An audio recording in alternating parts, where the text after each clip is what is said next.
కోకాలమ్మ కొలుపుల్లోన అబ్బబ్బా అబ్బబ్బా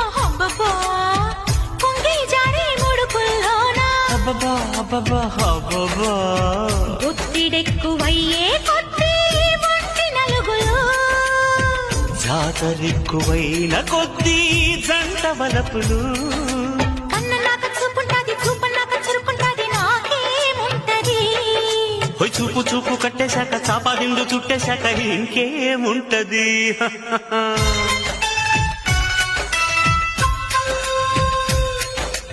ఓ జాబిలమ్మ ఎందుకు ఎందుకు అందవమ్మా